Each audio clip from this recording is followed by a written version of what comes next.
What's up, little bros? You got Big Bro here. We need to talk about something serious today that really breaks my heart.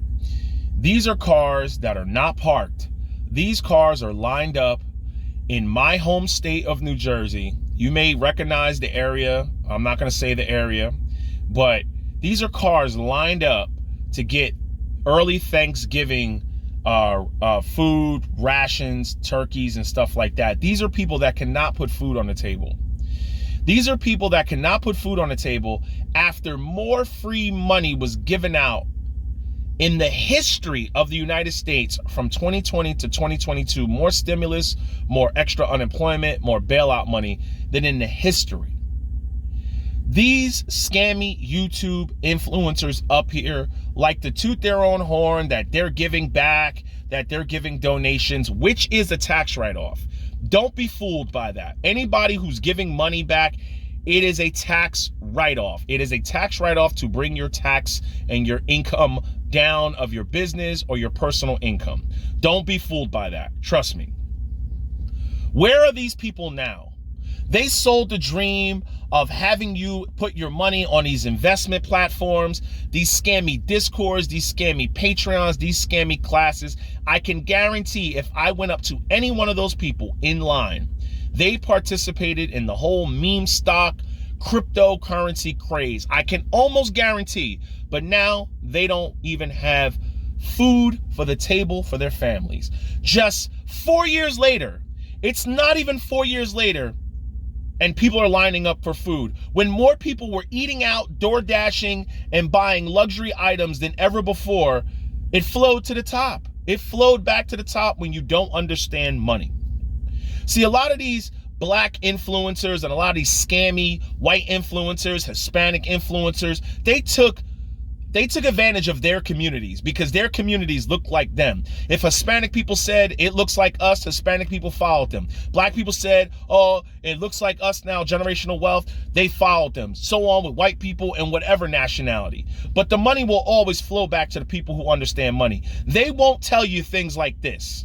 Let's get to know Mary, Bob, and Jim, three hypothetical investors whose story can help illustrate just how important it is to stay invested, even through bear markets.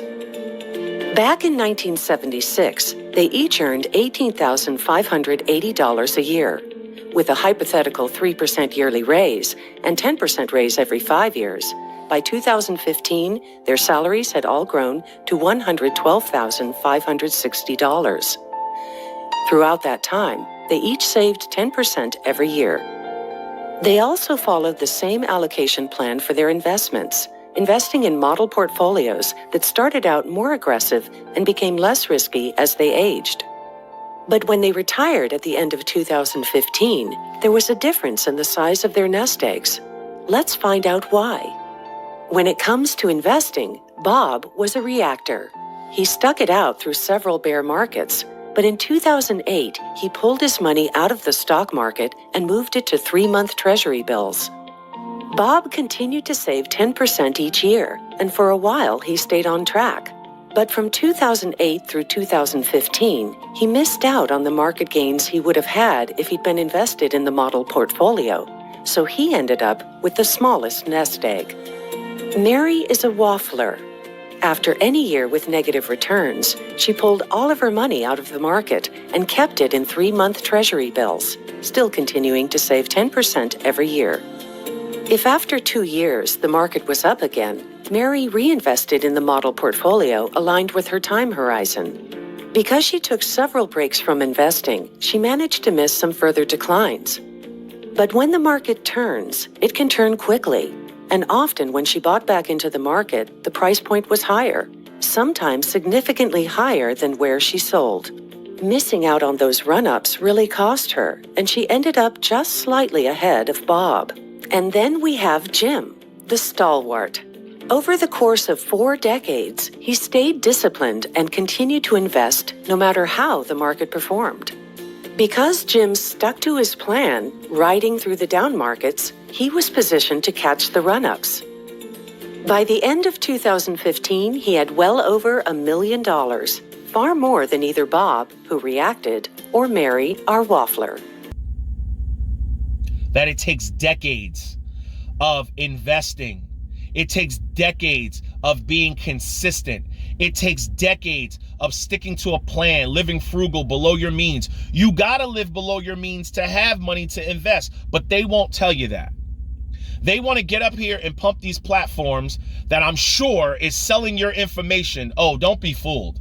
When you get on a lot of these platforms you've never heard before, they have subsidiaries that are based in United States just so they can do business with people in the United States, but their main branches and their main hubs are in other countries, and they are selling your information. I bet a lot of people have joined these fly-by-night crypto platforms and stock platforms, and you're getting more scam emails, scam text messages, scam phone calls than ever before because they sold your information out.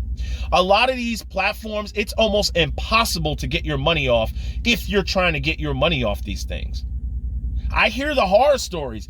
Go to the reviews of any platform you want to go to that these influencers pump. If they're pumping a platform to you, go to the reviews. Before you download it, go to the app reviews and just read the reviews. Don't do the first page because a lot of those reviews are bots that are giving great reviews. Go to the second and third page. People have horror stories on how it's confusing. I can't get my money out. How my money has been in limbo for 3 weeks, 4 weeks. They're scammy. They want all my information. A lot of these influencers got wealthy off of you, and where are they now? They're still up to their old tricks, pumping the new fly-by-night stock that they're looking at. I've always said this.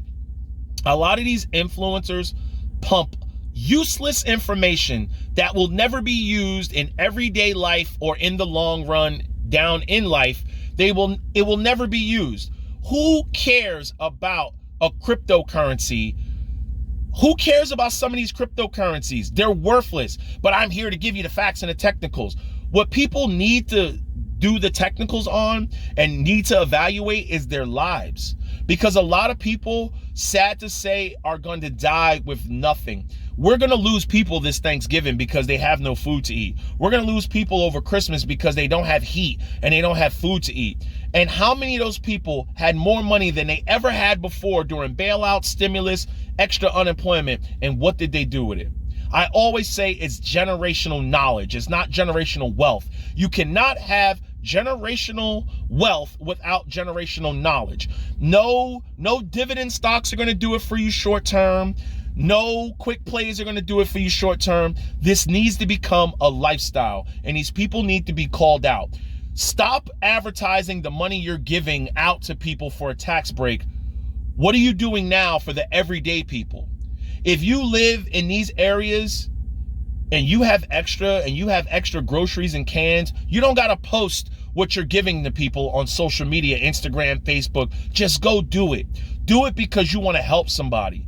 Do it because it will save someone's life. Don't do it because you need a tax break and you need the exposure for people to see, hey, look at me, I'm giving food.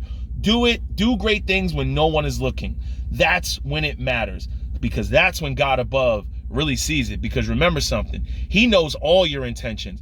You can lie to all your followers, you can lie to yourself, but he knows your true intentions. Remember that. No regrets. Get it.